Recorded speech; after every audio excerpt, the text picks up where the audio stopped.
அஸ்ஸலாமு அலைக்கும் friends, welcome to Ramzan சமையல். இன்றைக்கி நம்ம குழந்தைங்கள்லேருந்து பெரியவங்க வரைக்கும் எல்லாத்துக்கும் ரொம்ப பிடிச்ச ஒரு டிஃபன் ரெசிபி பூரியும், அதுக்கு சைட் டிஷ்ஷாக பூரி மசால் எப்படி செய்கிறதுன்னு வாங்க பார்த்துடலாம்.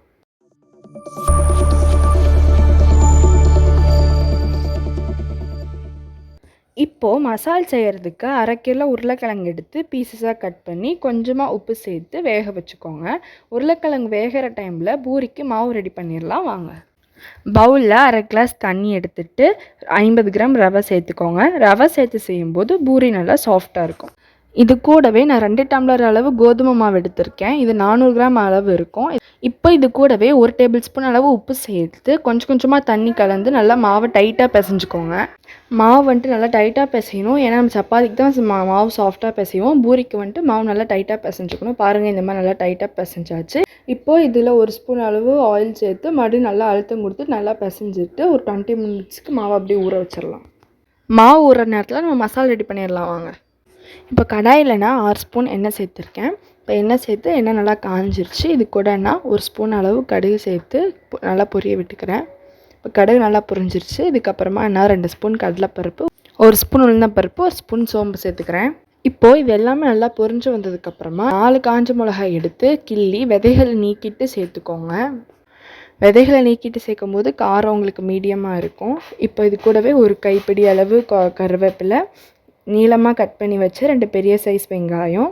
இப்போ இது கூட நான் ஒரு தக்காளி சேர்க்குறேன். தக்காளி ஆப்ஷனல் தான், வேணால் சேர்த்துக்கோங்க, வேண்டாம்னா ஸ்கிப் பண்ணிடலாம்.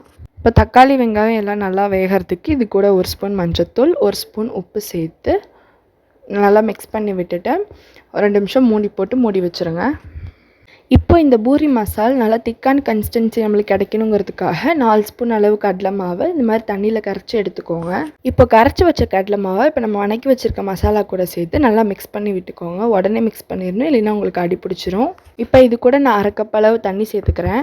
தண்ணி சேர்ந்ததுக்கப்புறமா எல்லாத்தையும் ஒன்று போல் கலந்து விட்டுட்டு கடலை மாவோடைய பச்சை வாசனை போகிற வரைக்கும் ஒரு 4லேருந்து 5 நிமிஷம் மூடி வச்சு கொதி விட்டுக்கோங்க.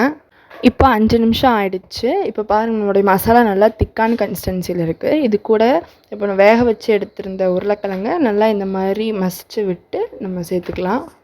உருளைக்கிழங்கு இப்போ நம்ம சேர்த்ததுக்கப்புறமா உருளைக்கிழங்குல மசாலா எல்லாம் நல்லா படுற மாதிரி எல்லாத்தையும் ஒன்று போல் கலந்து விட்டுட்டு இது கூட நான் ஒரு 1/2 கப் அளவு தண்ணி சேர்த்துக்கிறேன். இதில் டோட்டலாகவே நான் 1 கப் அளவு தண்ணி சேர்த்துருக்கேன். இப்போ எல்லாத்தையுமே நல்லா மிக்ஸ் பண்ணியாச்சு. இப்போ இதை மூடி போட்டு க்ளோஸ் பண்ணிவிட்டு ஒரு 5லேருந்து 6 நிமிஷம் வரைக்கும் நல்லா கொதி விட்டுக்கோங்க. இப்போ பாருங்கள், மசாலா நல்லா கொதி வந்துருச்சு. இது கூட நம்ம கொஞ்சமாக கொத்தமல்லி தழை தூவி இறக்கிடலாம்.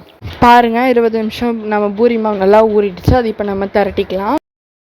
பூரியோட சைஸ் வந்துட்டு ரொம்ப திக்காகவும் இருக்கக்கூடாது, தின்னாகவும் இருக்கக்கூடாது. பாருங்கள், பூரியோட திக்னஸ் இந்த அளவுக்கு இருந்தாலே போதும். இப்போது திரட்டி வச்ச பூரியை எண்ணெயில் போட்டு அது நல்லா உப்பி வர்றதுக்கு சைட்லேருந்து எண்ணெயை மேலே எடுத்து விட்டுட்டே இருங்க. பாருங்கள், பூரி நல்லா புசுன்னு உப்பி வந்துருச்சு. இப்போ இதே மாதிரி எல்லா பூரியும் நம்ம போட்டு எடுத்துடலாம். பாருங்கள் ஃப்ரெண்ட்ஸ், நல்லா புசுன்னு பூரியும் அதுக்கு அட்டகாசமான ஒரு பூரி மசாலாவும் ரெடி பண்ணிட்டோம். இதே மெத்தடில் நீங்களும் செஞ்சு சாப்பிடுங்க. ரெசிபி எப்படி இருந்துச்சுங்கிறத கமெண்ட்டில் சொல்லுங்கள். இந்த வீடியோ உங்களுக்கு பிடிச்சிருந்தால் லைக் பண்ணுங்கள், ஷேர் பண்ணுங்கள். நம்ம சேனலில் ஃபர்ஸ்ட் டைம் பார்க்குறீங்கன்னா சப்ஸ்கிரைப் பண்ணிக்கோங்க. தேங்க்ஸ் ஃபார் வாட்சிங். அஸ்ஸலாமு அலைக்கும் வரஹ்மத்துல்லாஹி வபரகாத்துஹு.